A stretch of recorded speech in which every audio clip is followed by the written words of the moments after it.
Did you know that common milkweed isn't native to Georgia?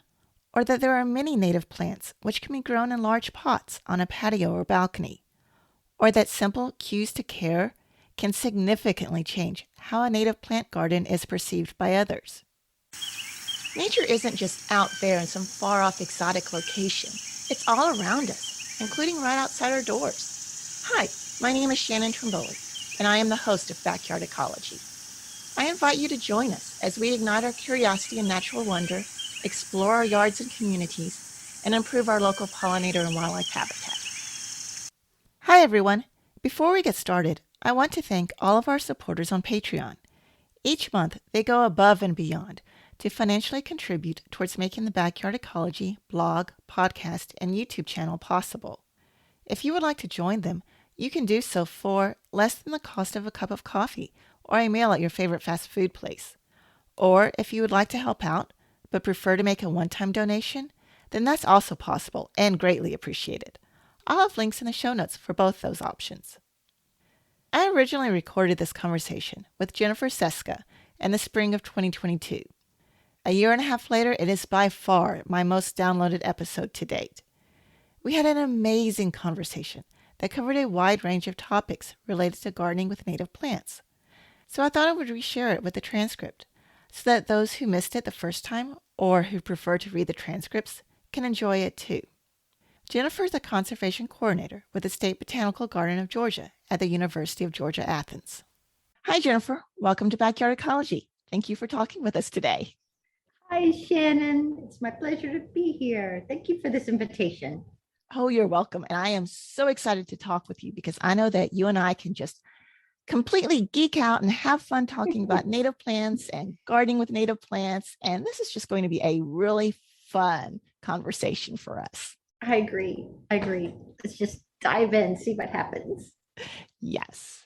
But before we dive in, let's go ahead and let people know a little bit about what you do. And then how did you get involved and interested in native plants? Okay. What do I do? So I serve as conservation coordinator, State Botanical Garden of Georgia, and my task is to support all activities in plant conservation from education to research, restoration, horticulture conservation, conservation networking. So I have the most broad job description and the most fabulous job description. I've been at the Botanical Garden since 1995. I can't even do that math anymore. And so I have had my dream job for a long time. And there's 7 people in our science and conservation team at the Botanical Garden. And our focus is endangered species recovery, native plant gardening, plant materials development, invasive species removal. We tend to have a focus on grasslands, particularly Piedmont prairies and woodlands at our State Botanical Garden. And I spend a great deal of my time coordinating the Georgia Plant Conservation Alliance, which is mostly cheering on amazing people doing beautiful work on behalf of imperiled plants of Georgia. Now, how did I get into native plants or into plants? How far back are we going? Let's see. That's up to you. Okay. So, yes, I've been in Georgia a long time, but I'm a Texas girl, 7th generation Texan. And I was born in Lubbock and grew up in Grand Prairie, Texas. And in Grand Prairie, back then, was just this tiny little neighborhood, an elementary school and a grocery store. And I had this distinct memory of walking with my first grade class in I guess it was a prairie behind the school. And there was a bluebonnet, a Texas bluebonnet. And everyone stopped and gasped and made a circle with arms spread, like, look out, look out. And children were like, don't step on it because they'll put you in jail. That is a Texas bluebonnet. You know what that is? I mean, there was awe in the voices of all of us. And that was just how, we in Texas, you take Texas history every year in school. And symbols in Texas are very important. But I love that regard for a wildflower. And that there was one and everybody's like, make a circle, but look out, appreciate it, but be careful. And my mom's a gardener. She's always been a gardener. And I I was a marine biology major. I knew I wanted to study biology. I just didn't know what. And I was a marine biology major at Florida State. But my last semester, I took field botany and I fell in love. I remember seeing roadside wildflowers and just thinking, this is the best. And the plants don't run away. This is great, or swim away. So, yeah, a light bulb went off, a switch, or maybe a reconnection to my youth. And I went from there, working at Atlanta Botanical Garden, then going back to grad school, and then into my dream job. So That's a great story. Yes, I love that. Just that connection and that story with how your first grade class was all excited about the bluebonnet. Oh, they are gorgeous. I've only seen them a few times because I've only been to Texas a few times. Oh, they are gorgeous. they are gorgeous. They are. And I love that reverence. I love that people go to Texas to see flowers, right? Mm-hmm. And that's something we talk about in Georgia a lot. How do we get people that excited about Georgia native plants? And that these plants are just regular in our lives. They're common. Of course, we know what that plant is because we've just grown up with it. And that's something we say hi to when we're walking to school, or it's coming up in our backyard. So yeah, how do we get that connection with other people? Yes, because we do so often just overlook the things that are common and are in our backyards because they are normal. And so, of course, they can't be interesting, or that's kind of the way our mindset is. But that's not true because, I mean, everybody loves the bluebonnets in Texas. And right. It'd be easy for people in Texas to say, oh, yeah, it's a bluebonnet. But your story right there says, no, people can actually get really excited. So, yes, that's one of the things I want to do too, is help people really get that inspiration and excitement and awe about our native plants and animals, both. Right. They're all so cool. They are, and their interactions. I know several talks I've started with, do not disparage the dandelion in front of Jennifer Seska. I have high regard for dandelions, so just so you know my heart. And so we started off on a good feet, good foot, a good beat. Know that I love dandelions, and you should too. And come look at these hairs; they're so pretty. And look at the seeds; it looks like a little tutu, the little papas. I mean, But getting that chance to show people, like you said, and geek out on all the goodness of plants, and then watch how the bees are working. Yeah, but I do that with people at the botanical garden. Like, come see. Our colleagues do that, or people walking by on the sidewalk and they say hi. I'm like, have you seen this? Accosting people with botany. That's not normal. Everybody doesn't do that. We do. I know you do it. It's just our joy, isn't it? It comes bubbling out. Yes. And I mean, I'll do it with the flower. I will do it with a lichen. I'll do it with the millipede. I mean, I'm just a total nature geek. And even if I don't know what it is, I can still go, ooh, and get all excited about it and start trying to figure out what it is, and anything I can figure out about it and learn. Exactly. It's funny. I think about when I was a kid, and kids ask lots of questions, but I kind of had a reputation in my family for asking lots of questions. So I guess as a scientist, it's always been in there, just that curiosity. And I wonder, and do you think it could be? And my husband and I were both working from home during COVID. Apparently I'm still doing that and asking lots of questions and hypothesizing about, well, look at the spider. Do you think this? And what is that doing? And he's like, okay, so that's question 24. But you don't have to answer. I'm just, wondering. But I can imagine might be different from some people. But I get it, Shannon. I like to explore and learn about all things nature, for sure. And see, I'm lucky because my husband's also a wildlife biologist. So cool. He does the same thing. And we don't just ask questions about the spiders. We name them. So the little jumping spider that's in the kitchen, that's Sal for Saltissima. Oh, okay, I was going to say, like species name or Fred. Yeah, okay. Exactly. Well, we do that. It's usually Mr. Spider or Mrs. Spider. Yes, Sal in your kitchen. I know, I love them all so much. Yeah. Well, if it's just like a regular spider, then it might be Fred or Mr. Oh, Spider or something like that. But if we know it's a jumping spider, Sal is usually the name that it gets named. Sal the jumping spider. Yeah, Exactly. because yeah, jumping spiders are in the family Celticidae. So what else would you call it? See, I did not know this. Is this a reference to a cousin? Oh, that's marvelous. Perfect. It might be a little weird to some people. No, I think that our jumping spiders may all become Sal as well. Sal and Sally. Yes. Perfect. Thank you for that. Yeah. Oh, and do you know how to tell the mature males from the females or immature males? I have no idea, actually. Ooh, ooh, ooh. So this works for all the spiders that I know of. Okay. The true spiders, not the harvest men, which are the daddy long legs and stuff, but your true spiders. If you look at the front at, well, we'll call it the mouth. If you see little boxing gloves there, Yes. yes, that's the mature males. That's the pedipalps for fertilizing the female and transferring the sperm.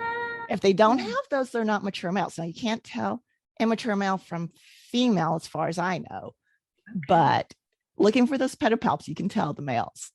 Thank you for that. I do love the little pedipalps. I have observed those. Yes. I know. I was at a meeting, native plant meeting, talking at a small town in South Georgia about putting native plants throughout their city.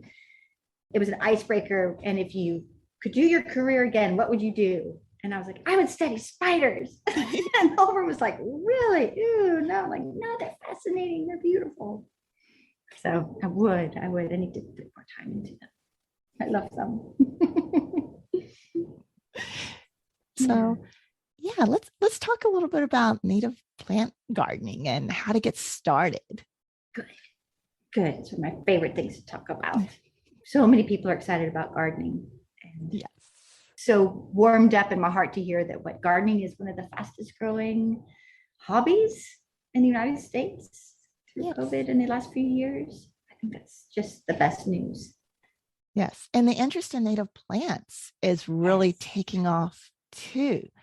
Either the native plants for themselves, because we've got some gorgeous native plants that really do well in landscaped areas, or because people are getting more interested in pollinators. And the best way to plant for pollinators is to plant native plants. So there's multiple different things, I think, really driving the interest.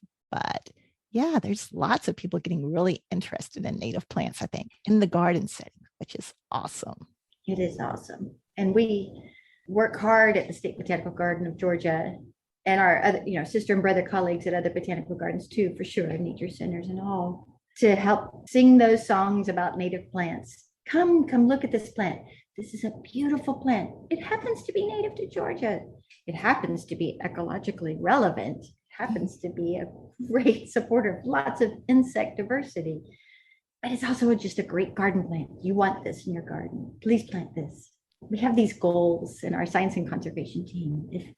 If we could get everybody to plant one appropriate milkweed, a mountain mint, a goldenrod, a small goldenrod, not one of the tall species, blueberry, just to incorporate a few native plants, some really big supporters of insect diversity, we could retire and go home. That would be wonderful.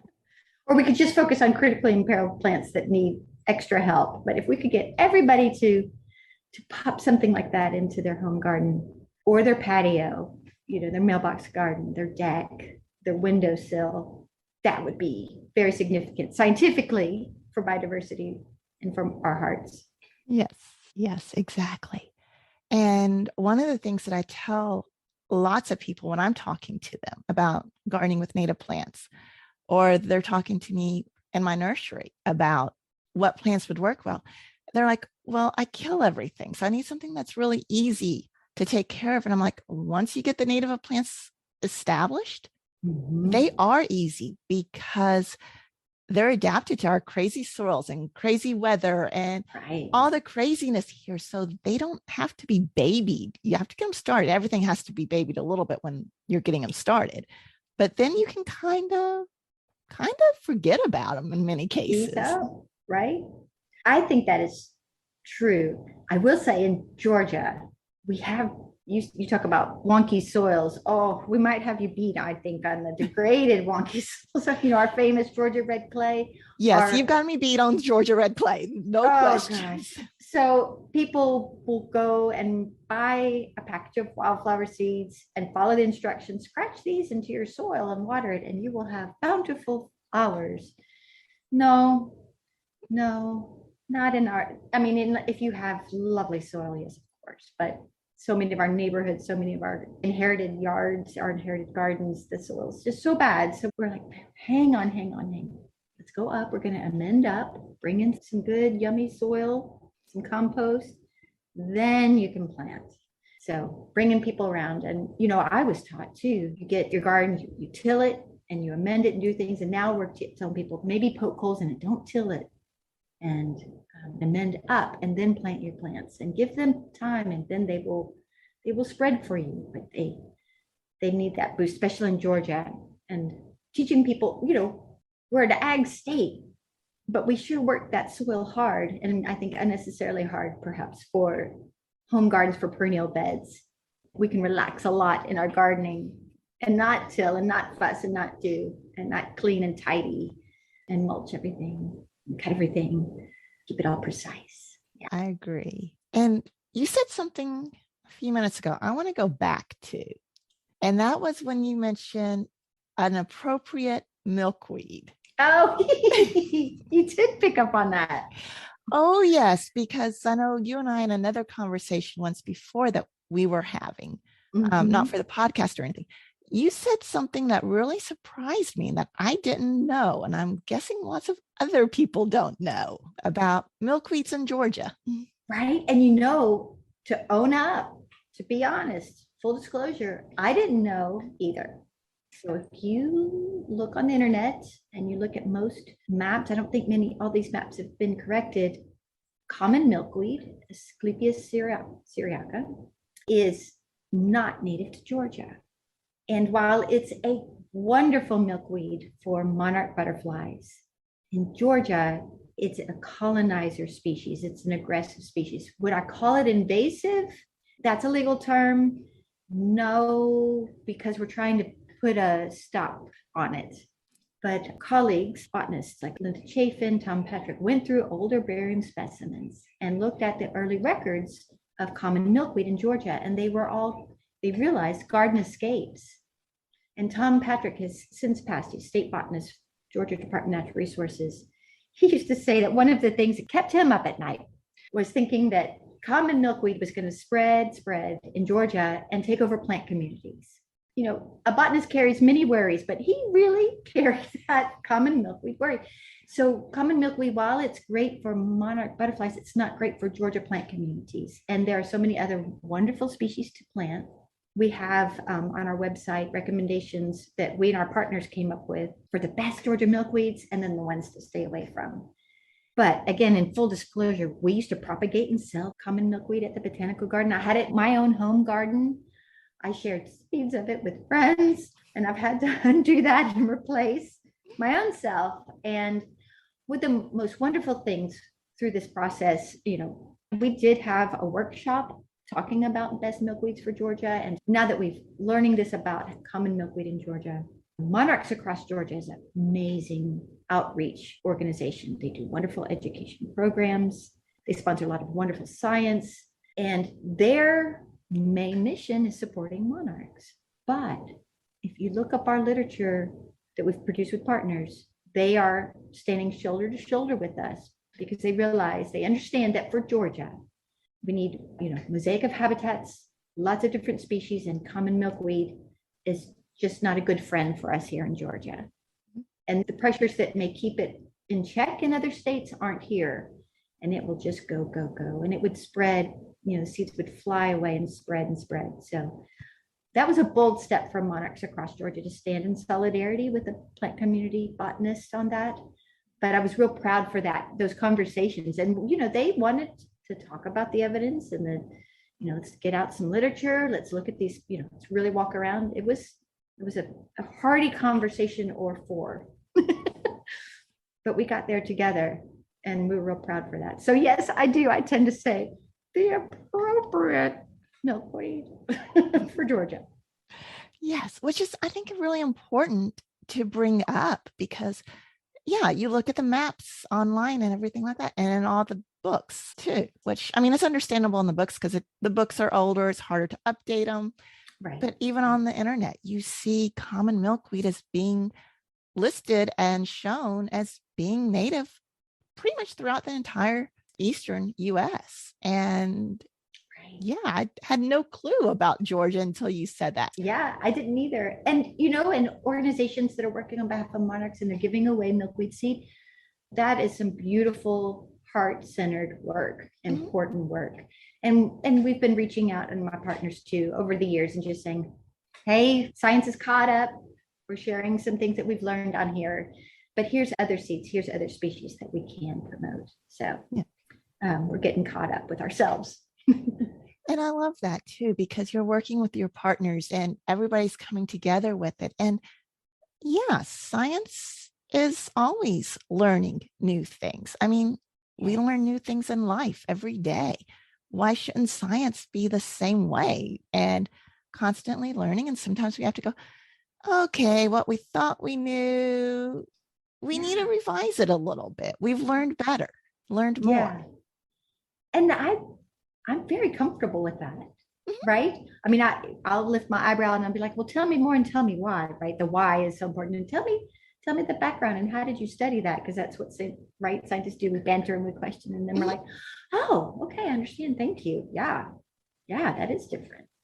We should Yes. pause. Yeah.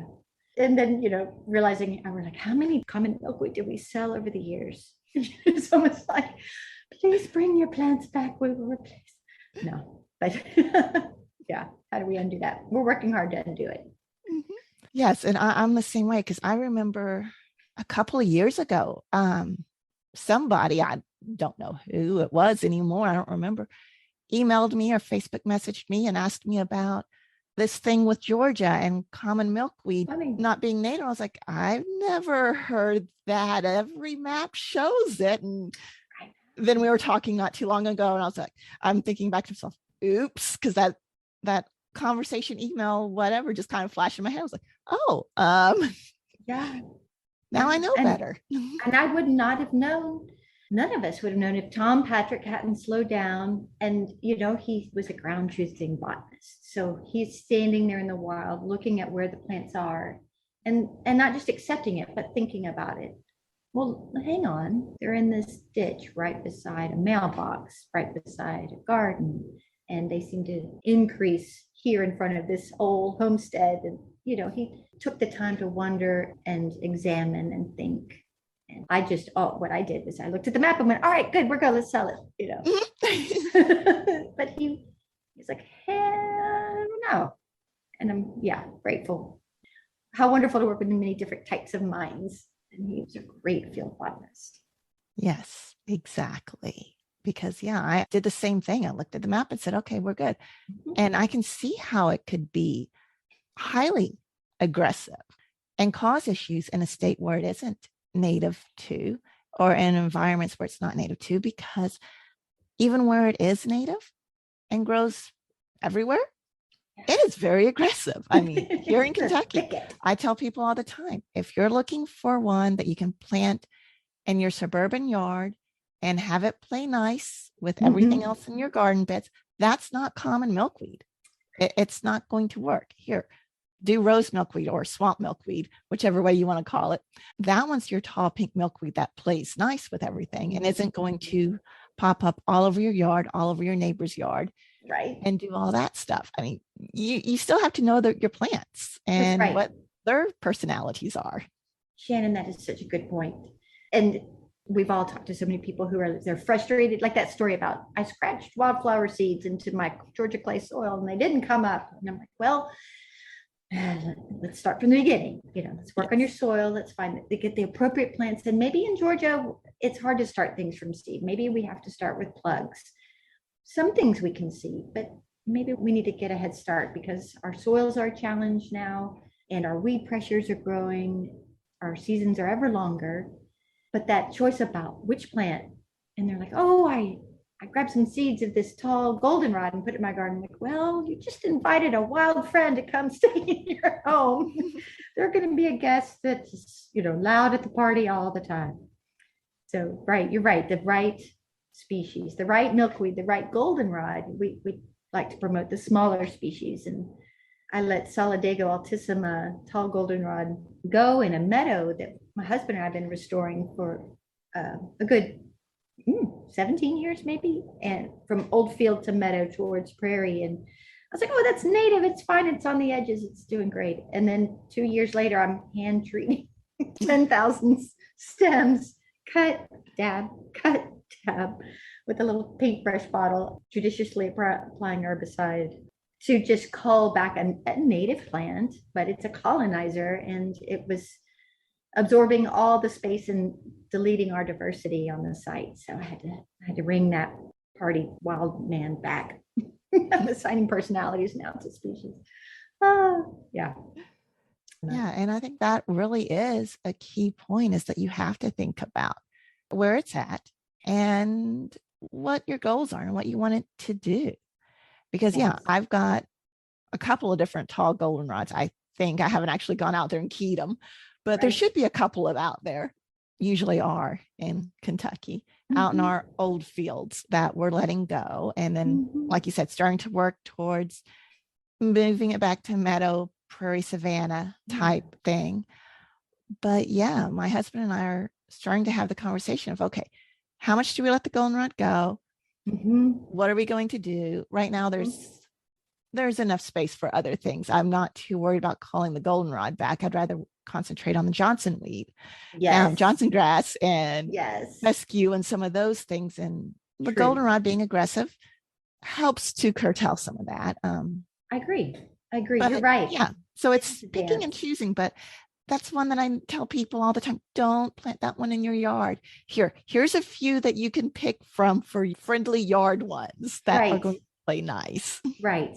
And then you won't be so frustrated and feel like you're constantly weeding, and then you're disparaged about native plants and you're, yeah, lumping them all. Right. That's a Yeah. really good point. And your point about if you have the space or if you have other good diversity on your land, those tall goldenrods, the colonizers, they are culled naturally by the competition on site. And that's a good point, because in our old field restoration, we were early days. So we were, still in the tall fescue. So what diversity we had, we were really trying to protect and increase. And I think if we'd had more native warm season grasses already on site, then that goldenrod wouldn't have been able to come in like it did. It was like, oh, there's a party here. We're going to come in and not leave and just keep going. And yeah, so being early days in restoration, that would be one to watch out for. But if you've got a more mature site, then you're right. It's okay. And big eye invasive plants, right? Like Johnson grass, privet. Yeah, those are the things that you want to spend your time. We got to prioritize. Definitely. And right now, my property has pretty much, you name it, we got it, of the big ones, whether Right. that's Tree of Heaven, Ailanthus, Princess Tree, Yes. Paulownia. Yes. We've got beefsteak plant. Yes, it's a big problem in Athens, Yes. actually. It Yeah, is. it's a big problem here too. I mean, microstygium, the stilt grass. Absolutely. Yeah, we've got them all. And so, and of course, Johnson grass and everything like that in the fields. And I'm like, yeah, I'm not going to worry about the goldenrod right now. I like the No, you're right. goldenrod. The pollinators like the goldenrod. Exactly. Good point. I'm going to get rid of the other things because, like you said, you have to prioritize. And then when I have those wilder areas, even in a flower bed, if it's kind of a wilder flower bed, Sure. Yeah. I have no problem putting my aggressives against each other and then letting them fight it out and see who wins. Right. And Right. it becomes an experiment. Plus, it's fun. Well, that's another good point you make, Shannon, that because you're bringing species back to the land in your garden or in your meadow grassland area, that's wonderful. You're increasing the biodiversity, you're increasing the competition. And in our old field site, we were starting out, we were working to get the invasives out, and like the tall fescue and all the other things that were popping, and the Japanese honeysuckle. Still crying about that Japanese honeysuckle. Oh, yes. I know. Oh, But now that we're getting ahead and we've got some more competition, I think not that goldenrod may, I'm less scared of it now than I was because our site's catching up. We've been interplanting and doing a little overseeding and just and through conservation mowing, microburns, we are encouraging the natives of the warm season grasses. So they, once they're holding the site, then you're right, everything can relax. The natives on their land, they've got it. We can relax in our gardening. We can relax in our management. We're in a management phase instead of a constant restoration phase. And that's a good point too, is to bring out is that every site's going to be slightly different. Yes. And it's going to be the site and what's already there and what needs to be done and what's most critical at that instant in time, Right. because you can't do everything at once. Nobody can. Right. And looking at what your goals are and what you're able to do Yes. as well. And I mean, even two places right next to each other, two neighbors are going to go at it slightly differently because they're different people and have different goals and resources and skills and time. Yes. And everything's going to be slightly different. Yeah, no, that's a really good point. And that is absolutely wonderful. But it's like that Tom Patrick lesson to slow down and look at your site and then look at yourself and think about how much time do you have and then what is really pressing. And if you have big eye invasive plants, those are going to need your attention. And so how can you start to get at them little by little and then how can you replace them? And it's doable. But you're right. It's take a minute to think. Let's think about this for a second. And there's lots of wonderful resources and native plant nurseries and botanical gardens and nature centers to go to now. I mean, native plants have arrived state by state. We have young people coming to our plant sales asking for natives for their dorm room window or their balcony or I'm in love with young people coming to our plant sales and they're knowledgeable about the decline of pollinators and they want to plant. I have house plants and I want to put something on my balcony to help bees. All right, let's do this. Here's a mountain mint. This will do great. So what are some of the ones that you would recommend for those small areas, the balconies and stuff? Because that's something that everybody is looking for. And I get that question a lot as well. And I know Georgia, Kentucky, probably going to be some differences, but I'm guessing there's probably going to be some overlap too, if not in the species, then at least in the genera. That's right. And I've been hearing that among colleagues too, talking state to state. If we get the genera going in our gardens and in our restoration sites, we're doing great. Yes, we would like to always support the species, especially in restoration sites, but in home gardens, if we can get at the genera, it's a good point. Plants that we love. Carolina lupin. We're in spring, so my brain goes to Carolina lupin. That's Thermopsis villosa.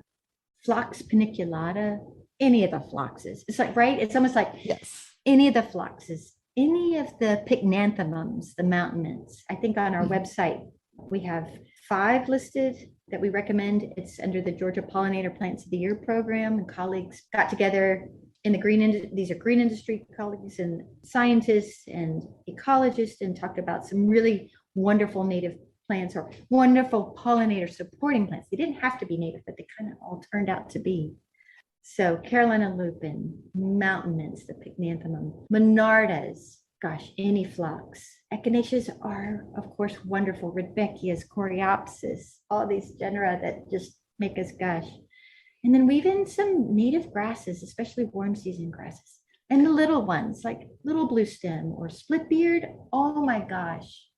Daryl Morrison, it's a landscape architect, described planting split beard on the western side of your garden or your patio in a pot so that the setting sun shines through those florets. And I did that, and doggone it if he wasn't right. It's just so beautiful, those fuzzy little florets. That's one of the grasses I'm not familiar with, but I'm not familiar with a lot of the grasses. So, well, and I wasn't either. And I stomped my feet and pouted so badly, being stubborn about learning grasses. And a wonderful woman in Georgia, Elaine Nash, she's a soil conservation scientist and she self-taught her the botany of Georgia.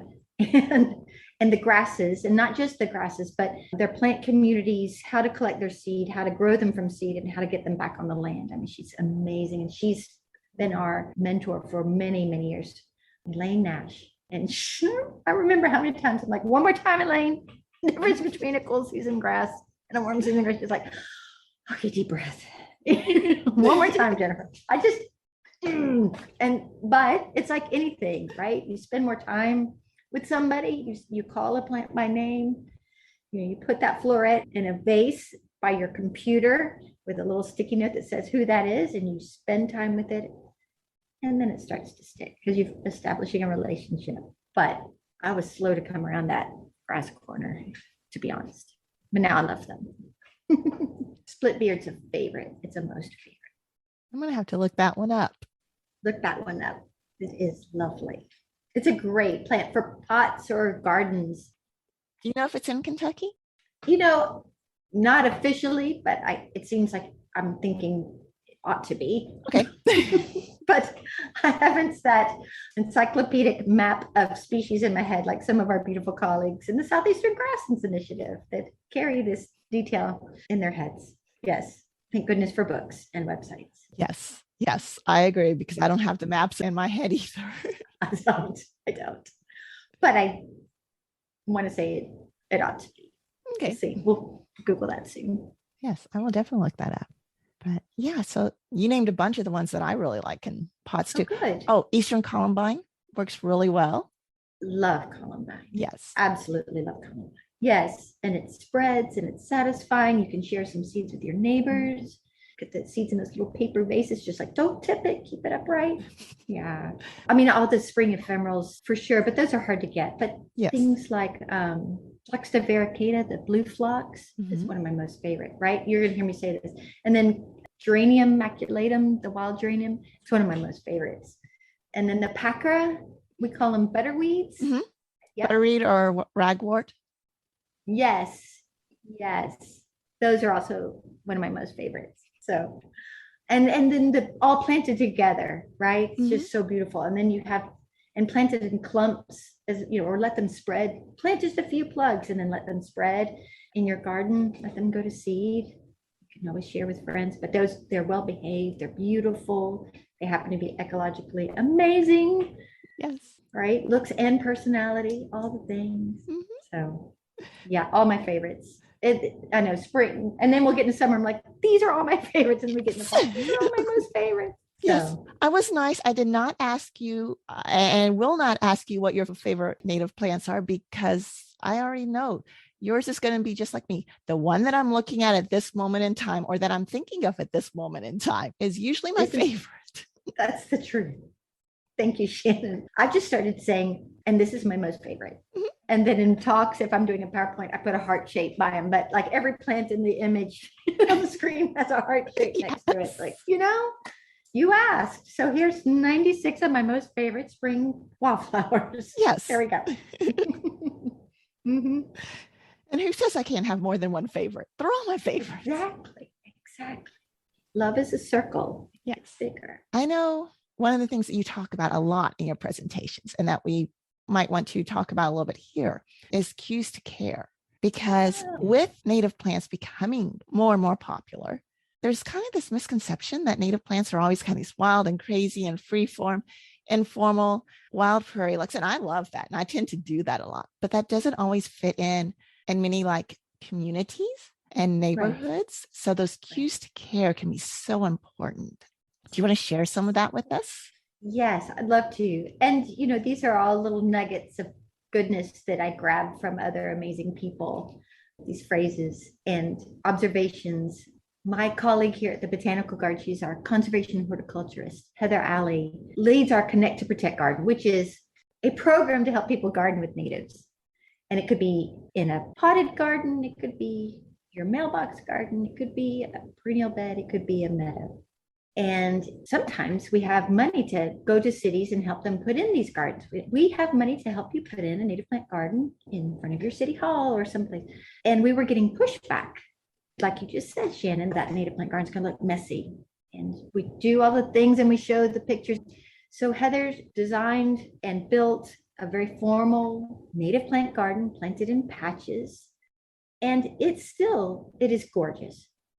And when the plants are big and they're going to seed and they're doing their things and it's wonderful, and she's letting them go to seed intentionally, what sets it off, what gives people a breath, is a very firm stone edge. It's got a raised, hard edge, a very clean, precise edge that's curving, maybe 20 inches tall, stone pavers stacked up, so that the garden in its seasons, as different species come in and out, they can get a little excited as they go to seed and they're fluffy with their seed heads and their pappus and such, or they're brown, but it's got that hue of care on the side that helps you know this is intentional. And that's gotten us observing cues of care. In our meadow, we had neighbors asking when we were going to mow those plants down. Like, oh, wait, you don't see that. It's beautiful. So my husband put field stones on the edge and created a very precise border. And we've seen it since. A mowed edge will also do that. A very clean, precise border. So you don't want to spend all your days mowing your entire property. So you mow a very precise edge and then you let the rest come up. Maybe in a neighborhood that has certain rules, you have a gravel path that stays very precise and clean, and you have an edge to that bed that is very precise. And your garden can go through its seasonality and look intentional. So there's intentional cues of care that no, we fully expect this to be tall in places and going to seed in places, going to seed in the best ways. Mm-hmm. But that it helps people realize that it's not just neglected. And we're getting this a lot with our Georgia Department of Transportation partners. They are working to change the management of roadsides. We're creating more grassland habitat, more pollinator habitat. And we have we being us and our partners have lots of conversations with GDOT. And they get pushback because if their roadsides are not mowed tightly, they're viewed as uncared for. They're viewed as, this is neglected. We don't have money to care for our roadsides. And GDOT is working really hard to educate people the other way and say, this is intentional, this is beautiful. And I was just in a call yesterday with some GDOT colleagues, and that safety strip that they have to maintain, that's shorn for cars to pull off safely. I was like, there's your cue of care. And then the back slope, let's reduce the mowing cycles, right? And let those plants come up and let wildflowers bloom and go to seed. And maybe we're going to mow twice a year instead of as often as we've worked ourselves up to. And that'll serve as a cue of care that it's intentional. But they get phone calls. So it's push-pull marketing. It's like, we can tell people, I can convince them if I can get a 20-minute conversation with them, but it's hard to get 20-minute conversations with Georgians all over the place. So we need quick ways to teach people that this is intentional. These are cues of care. This is beautiful. Come see why this is beautiful. Yes. And I think that's something that, especially as more and more municipalities and states try to go to those beautiful roadsides that have those beautiful wildflowers and create that habitat there. And oh my gosh, they can be beautiful sometimes. I mean, really gorgeous. But again, I've talked to many different groups on informal situations where it's the same sort of thing. It's viewed as being, like you said, neglect. If it's not shorn all the way, short grass, as far as you can go over to the fence row or wherever the bank is, but no, there can be some gorgeous stuff there. And as we've talked about in several of the other podcast episodes I've done recently with Kyle Leibarger and with Jeremy French, sometimes those areas are remnant prairies that are very old, very rare plants sometimes that have survived and hung on there. But that's like one of the few places that they can be found anymore. No, that's exactly right, Shannon. Those remnant prairies, those little pockets, which have survived because of the disturbance of mowing. Mm-hmm. The mowing is just fine.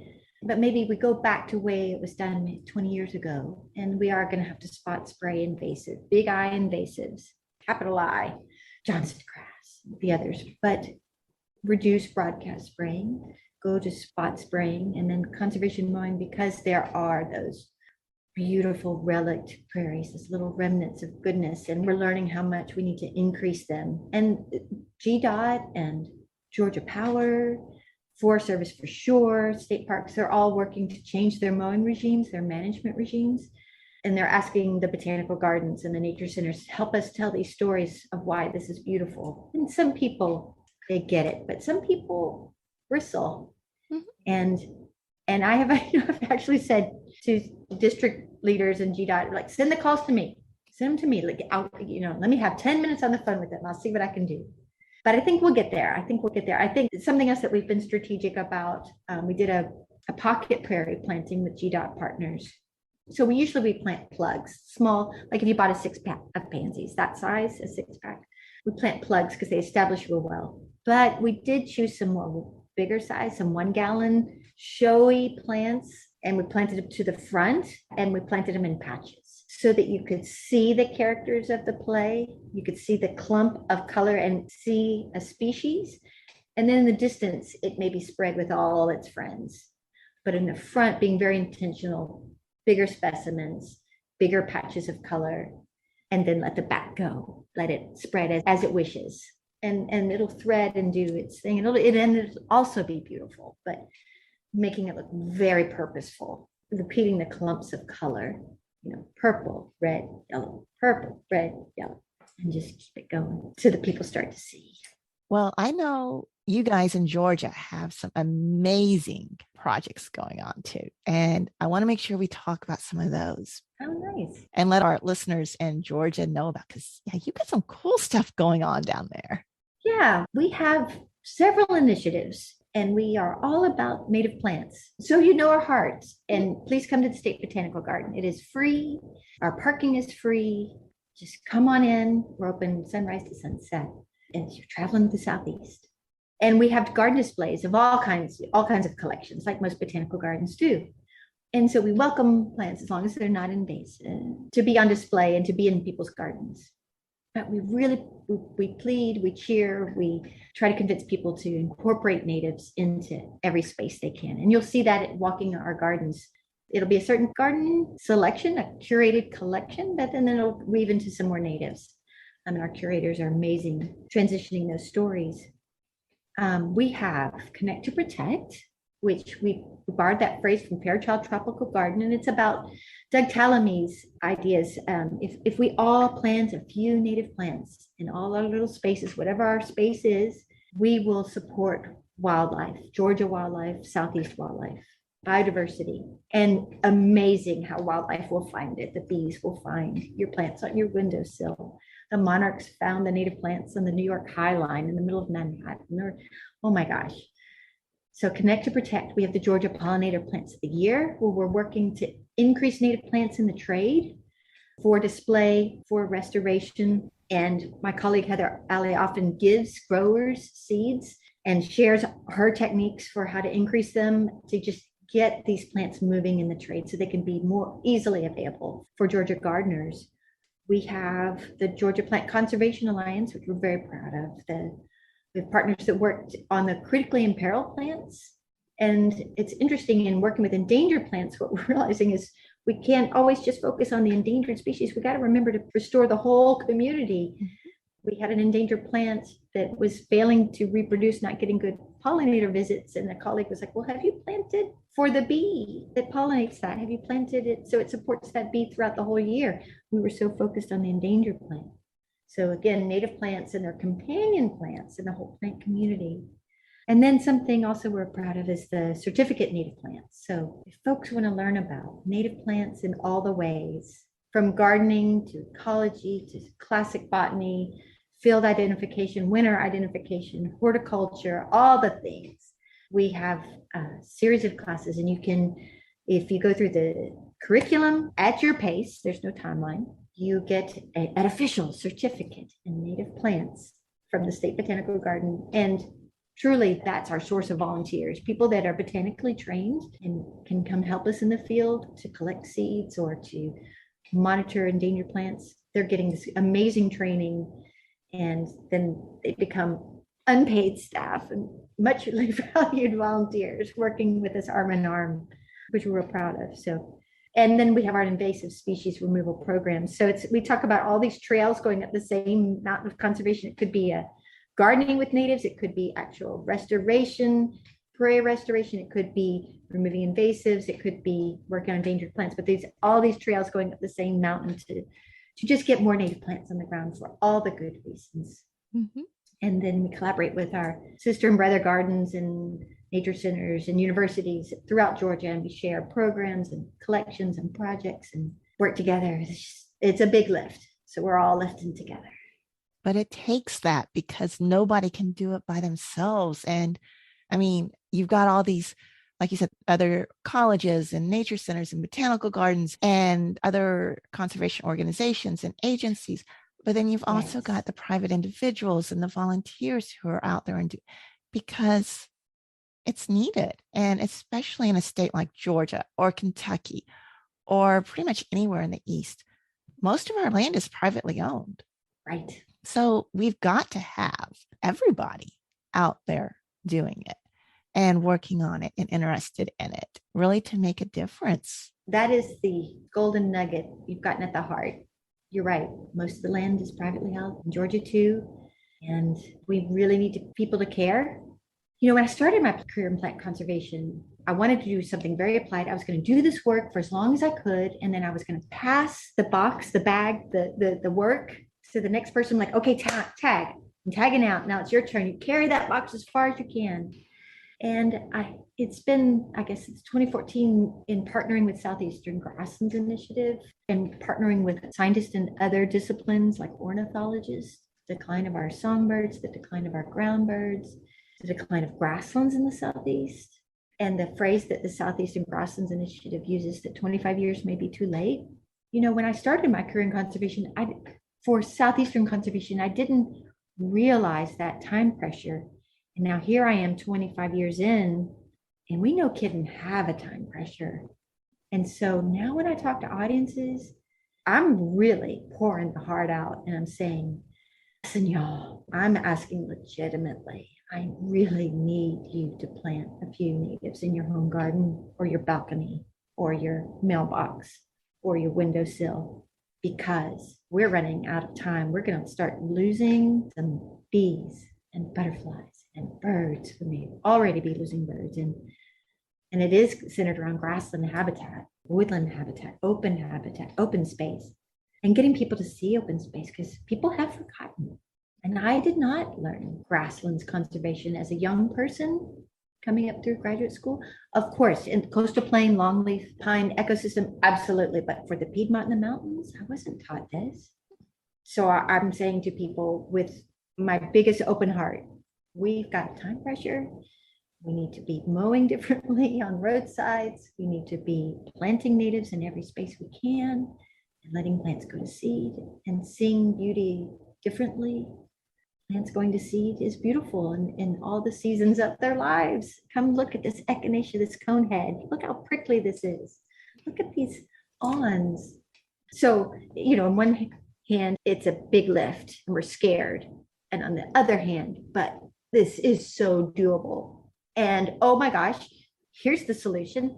Plant some lovely natives in your garden. It's doable and it's joyful. So let's go. Here we go. We're going to do this together. Right. So as long as we're all doing it together, it only takes a little bit for every one of us. And yeah, I love leaving the seed heads because one, they're gorgeous just by themselves. Right. But then two, I love the birds, and the birds will come in and they'll eat on them all winter long. And even right now, I've got a patch of goldenrods, and it's the tall field goldenrods I let go to seed and to flower right outside my office window. And everybody would come by and they're like, what's that big patch? Because it's in the middle of the yard, but I saw it was all goldenrod. So I was like, okay, we're just going to leave this because I wanted to watch everything outside my office window, all the pollinators and stuff. And then the birds have come in from all winter long. And we're eating the seeds. And now I've got warblers checking it out for new insects that are getting on it. And I mean, I've seen some of the first warblers of the season on this little patch of goldenrod right outside my window, literally already this year. And it's been fun. Now it's getting to the point where it's like, okay, we're going to have to cut it down before too much longer, but I keep kind of hesitating. It keeps raining. That's my excuse. Yeah. Oh, that's a good story. That's a good point. So, a little tip, you may know this, Shannon, but I was recently taught about the wattle, which is putting pairs of sticks in the ground and laying cut stems. So it makes sort of like a little fence, Mhm. a little homemade grassy stem fence. Lauren Muller was a colleague who taught me about the wattle. If you must cut down your stems, and eventually we do, Mhm. or they start to snap, then just lay them in this little vertical fence, this little paired sticks spaced a foot apart, maybe 6 pairs, and then horizontally you're laying the stems in between and let that go. And then you can do it so it looks intentional. It's a cue of care. I used to just do a pile, but now this looks very intentional. A little straw fence on the edge around my pawpaws in my garden and by my blueberries. And then the bees can harvest out and the baby bees that are in those stems and like you said, the birds will pick out around on the bugs on those stems. I did build my first wattle this winter, and it's a humble wattle. it's a little more intentional than a pile. Some people really do beautiful things. You can Google images, and I guess it's something that maybe came out of other countries throughout the planet. But I'm catching up on this. Yeah, I always forget about wattles. I've seen them, like you said, on the internet, Facebook and stuff like that, pictures Mm-hmm. of them. But yeah, I tend to do, okay, pile the Mm-hmm. stems here or set them up here. Oh, Yeah, if I have space. And it's, I mean, that's a I good live in the idea. country, so I don't have to worry about HOA rules or anything like that. Right. So if I have a place where I can kind of stand them up after I've cut off the stems, I Hmm. will, because at least then they're still in the same orientation and all that good stuff. Oh, that's Otherwise, a I good do like to do idea. little pile off in the corner and okay, move on. That's a good idea. The little vertical stands. But yeah, the models are really good, especially for areas that you need more of those cues to care. Right. Cues of care. I live in the downtown area. We don't have the HOA, but we have a small garden. And so, right? So space is precious. But you need stick piles, and we have our cut piles, and then we have our compost. And it's all part of the process. But the wattle, it's pretty cute, I have to say. I think an American toad could jump over it, but it's pretty cute. Yeah. Is there anything else you want to share with us? Because this has been fun. And I mean, we could talk forever, but I know. I really do love our conversation, Shin. Anything else I want to say? Well, I want to say thank you. And I want to say thank you for your podcast. I want to say thank you for your blog and your outreach on behalf of Native Plants and Wildlife, because you really are so good at helping people see and pause and look and be curious. So thank you for your work and your voice and your heart. We are celebrating you in Georgia, and you have many fans down here. So thank you. And thank you for this chance to have a conversation officially with you. I'm grateful to be part of Backyard Ecology. So thank you. you're welcome. And thank you so much for the kind words. And yeah, thank you for everything that you're doing too, because I mean, you're doing the same thing, helping to get out the word and spreading the word about native plants and get people interested and just everything that goes with it. I mean, we probably established this when we started out this whole conversation talking about spiders, which we just Right? completely went off on.